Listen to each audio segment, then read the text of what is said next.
Halo, assalamualaikum warahmatullahi wabarakatuh. Halo anak-anak semua, gimana kabarnya hari ini? Mudah-mudahan kalian dalam keadaan sehat ya.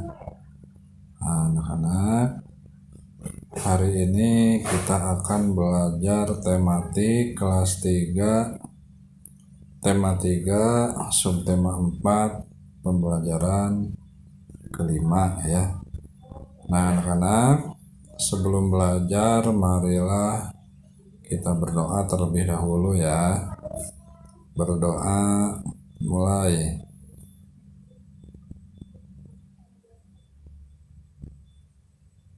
Berdoa selesai. Nah baik anak-anak, sudah siapkah untuk belajar hari ini? Kalau sudah siap, marilah kita belajar dengan penuh semangat ya. Nah, baik anak-anak,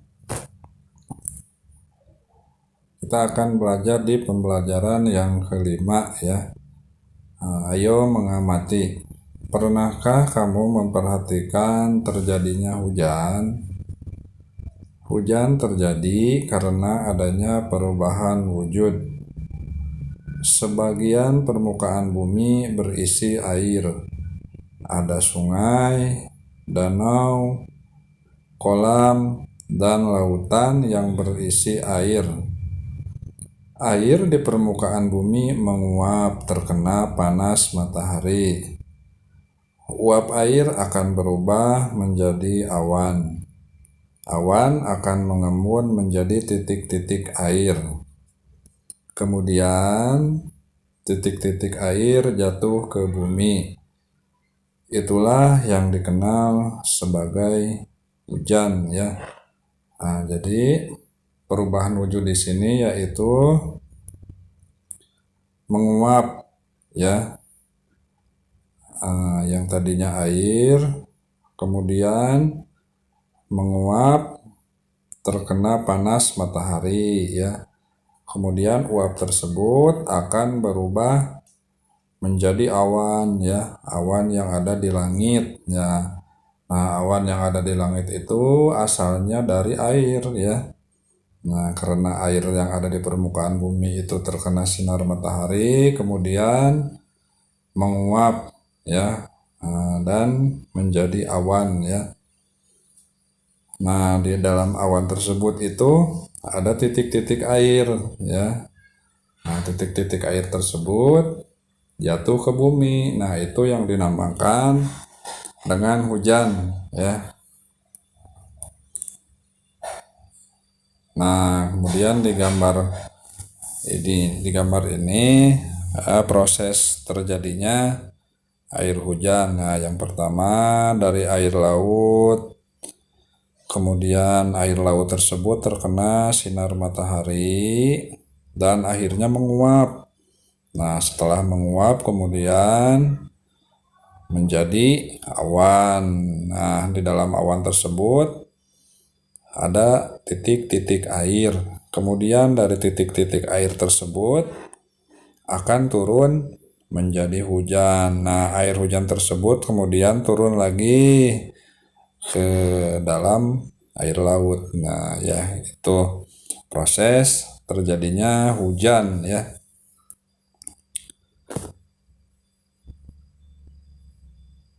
Nah, di sini gambarnya yang pertama prosesnya dari nomor 1,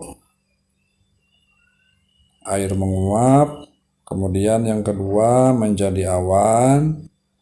Nah, yang ketiga menjadi titik-titik air di dalam awan tersebut. Nah, yang keempatnya kemudian turun hujan ya. Titik-titik air tersebut akan menjadi air hujan. Nah, selanjutnya yang terakhir air hujan tersebut akan kembali lagi ke laut ya. Nah, itu suatu proses ya, perubahan wujud dari air kemudian menguap ya.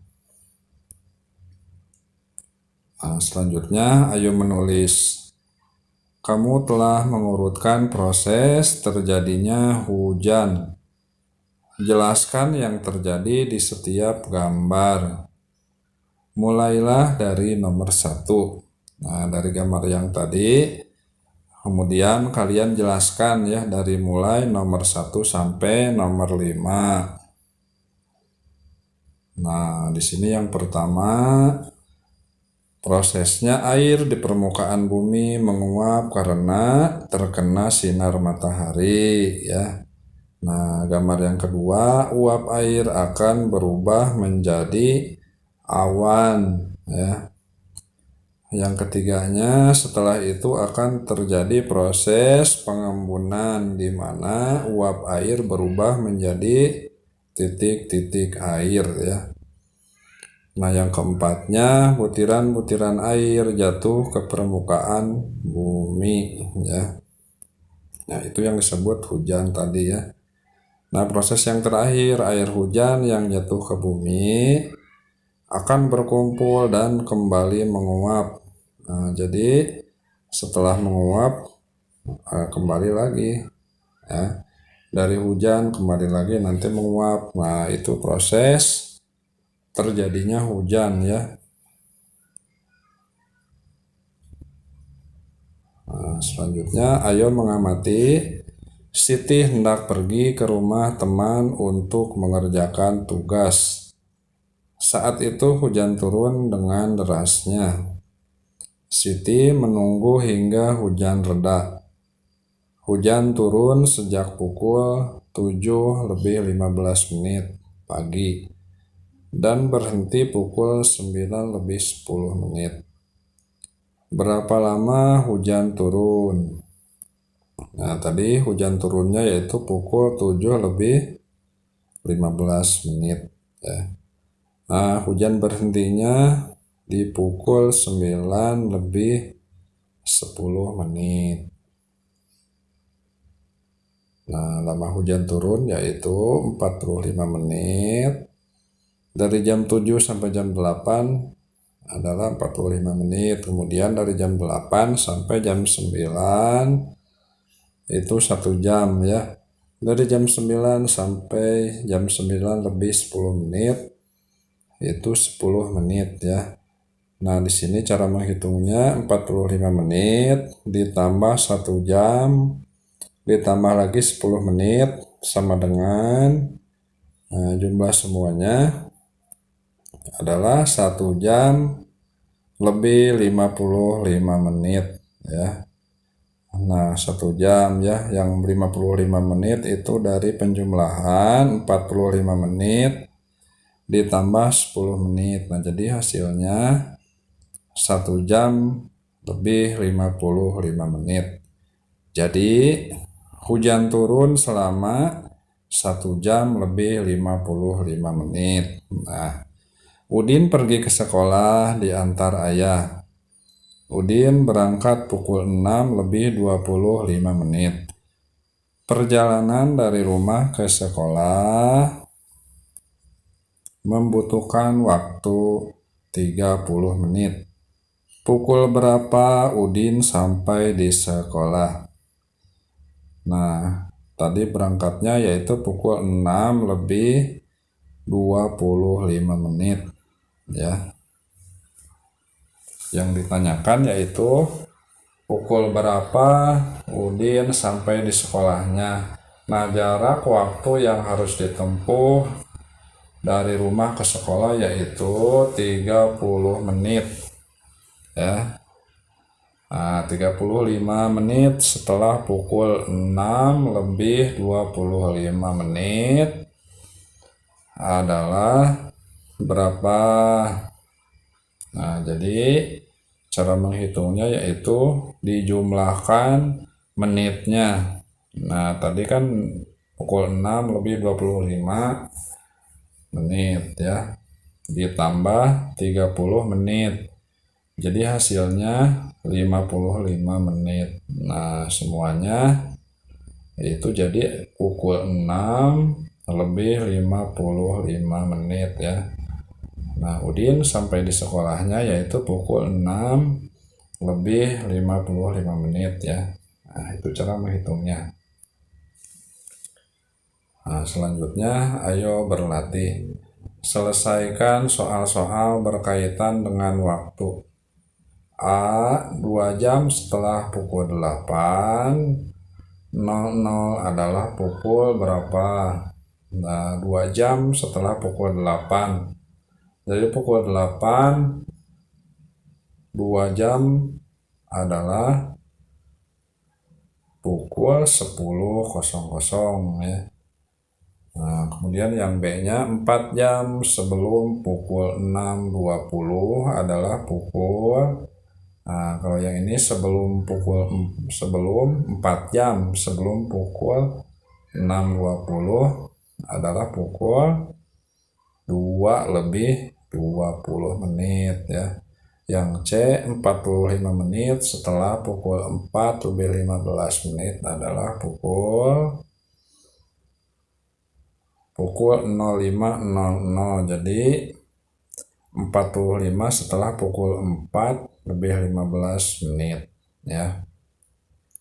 Yang D-nya 3 jam setelah pukul 1 lebih 20 menit adalah pukul 3 lebih 30 menit ya. Yang E-nya 1 jam sebelum pukul 9 lebih 10 menit adalah pukul 8 lebih 10 menit. Yang F 50 menit setelah pukul 10 lebih 40 menit adalah pukul 11 lebih 30 menit ya.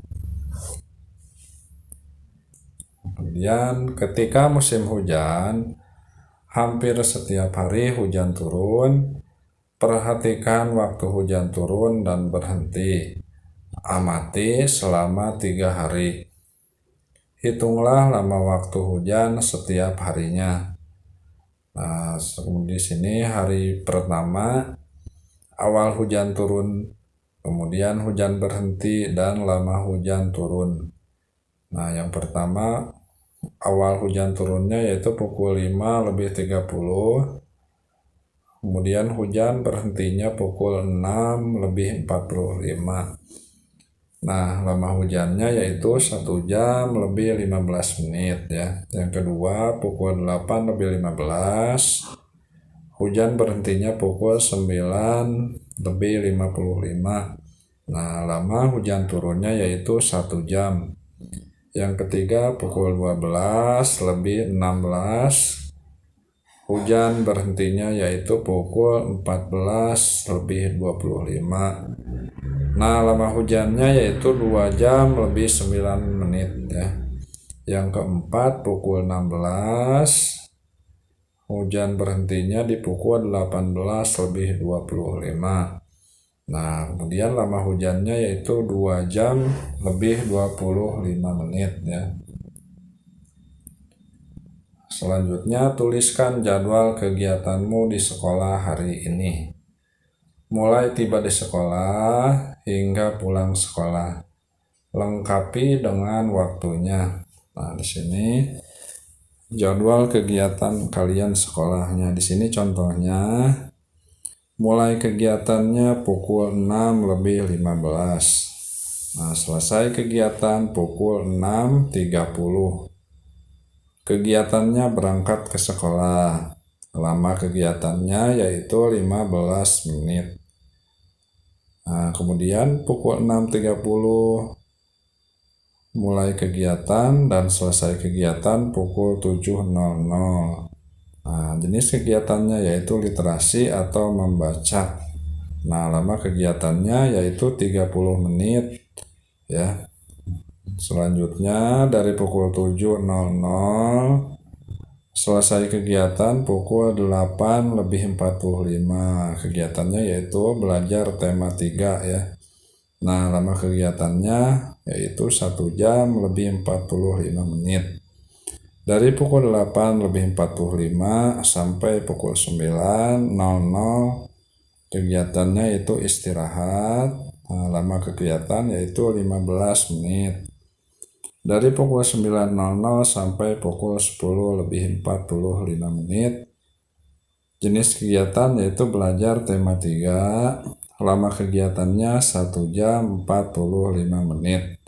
Dari pukul 10.45 sampai pukul 11.00 itu pulang ke rumah. Nah, pulang ke rumahnya lamanya yaitu 15 menit ya.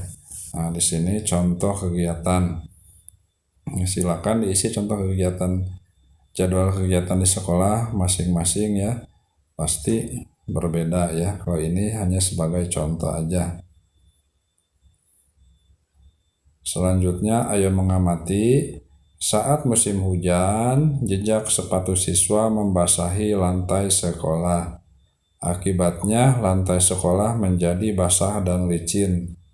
Udin berjalan dengan cepat karena takut terlambat masuk sekolah. Udin tidak memperhatikan lantai yang basah dan licin. Udin pun tergelincir. Buku yang dibawanya jatuh berserakan. Udin terlihat menahan sakit di kakinya.